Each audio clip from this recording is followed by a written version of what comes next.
విశాఖపట్నం తూర్పుగోదావరి జిల్లాల ఉత్తర సరిహద్దుల్లో విస్తరించి ఉన్న ఏజెన్సీ ప్రాంతం పల్సని జనసాంద్రతతో, ఆదివాసులతో, దారులు సరిగ్గా లేని కొండలతో మావోయిస్టు తీవ్రవాదుల భయం అలుముకుని ఉంటుంది.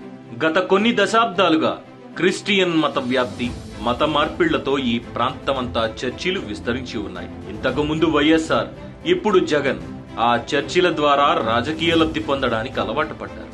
ఏజెన్సీలోని లోతట్టు ప్రాంతాల్లో మావోయిస్టు తీవ్రవాదుల ప్రాబల్యం ఎక్కువ ఉండి, పోలీసుల కదలికలు చాలా తక్కువగా, పరిమితంగా కేవలం మావోయిస్టుల ఏరివేతకు మాత్రమే వాడతారు. పోలీసుల ఈ బలహీనతను అడ్డు పెట్టుకుని మావోయిస్టులు లోతట్టు ప్రాంతాల్లోని గిరిజన పెత్తందారులు గంజాయి సాగును ప్రోత్సహించారు. దాని సాగు ద్వారా వచ్చే అధిక లాభాలను మావోయిస్టులు, పెత్తందారులు గంజాయిని అంచెలంచెలుగా తరలించడానికి ఉపయోగించే కొరియర్లు, రవాణాదారులు, పోలీసులు అందరూ పంచుకుంటారు. 2014-19 తెలుగుదేశం ప్రభుత్వంలో ఈ గంజాయి సాగు రవాణా మీద ఉక్కుపాదం మోపి చాలా వరకు అరికట్టారు. 2016 అక్టోబర్ లో జరిగిన దేశంలోని అతి పెద్ద ఎన్కౌంటర్ లో 31 మంది మావోయిస్టులు మరణించారు. గంజాయి రవాణాను చాలా వరకు అరికట్టారు. రవాణా చేయలేనప్పుడు సాగు చేసి ఉపయోగం లేదని గంజాయి సాగు కూడా చాలా వరకు తగ్గిపోయింది. గంజాయి లాభాలకు అలవాటు పడ్డ జగన్ పార్టీ పెత్తందారులు మావోయిస్టులకు సుపారీ ఇచ్చి అరకు శాసనసభ్యుడు కిడారి సర్వేశ్వరరావు, మాజీ శాసనసభ్యుడు సిలివేరి సోమాలను 2018 సెప్టెంబర్ లో కాల్చి చంపించారు. మళ్లీ ఆ సుపారీ ఇచ్చిన సంగతి ఎక్కడ బయట పడుతుందో అని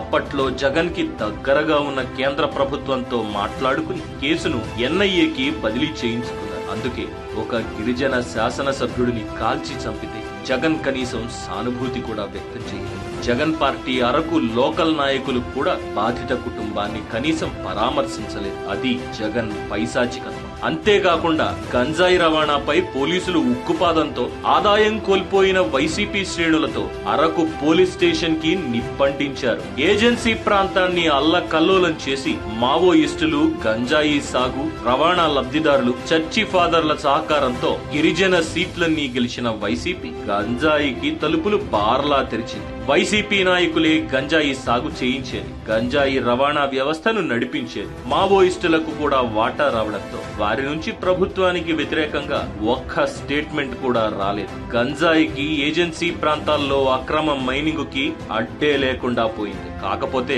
ఈ పండించి రవాణా చేసిన గంజాయి అంతా ఎవరో ఒకరు ఎక్కడో ఒక్క చోట కొంటేనే కదా మార్కెట్. అందుకే ఆంధ్రప్రదేశ్ లో ఊరు, వాడ, బడి, పేట ఎక్కడ పడితే అక్కడ విచ్చలవిడిగా అమ్మకాలు మొదలు పెట్టారు. గంజాయిని నియంత్రించాల్సింది పోయి పోలీసులను నియంత్రించారు. ఫలితం చూస్తూనే ఉన్నాం. ఆంధ్ర యువత అసలే పరిశ్రమలు లేక, ఉద్యోగాలు లేక, ఉపాధి లేక, భవిష్యత్తు మీద ఆశ కోల్పోయి మానసిక స్థైర్యాన్ని కోల్పోయిన పరిస్థితుల్లో గంజాయి వాడకానికి అలవాటు పడి తాత్కాలిక మత్తులో జోగుతున్నారు. ఒక్కసారి మత్తు పదార్థాల వ్యాపారంలో లాభాలకు అలవాటు పడిన వైసీపీ కాలకీయులు ఇతర డ్రగ్స్ వ్యాపారాల్లోకి అడుగు పెట్టడం, అంతర్జాతీయ మాఫియాలతో సంబంధాలు నెరపడం సులువైన పని. దాని ఫలితమే విజయవాడ అడ్రస్ తో ముంద్రా పోర్ట్ లో పట్టుబడిన 1000 కిలోల హెరాయిన్, ఈ మధ్య విశాఖ పోర్టులో పట్టుబడిన 25,000 కిలోల కొకైన్. వీటి మూలాలన్నీ వైసీపీలోనే దొరుకుతాయి.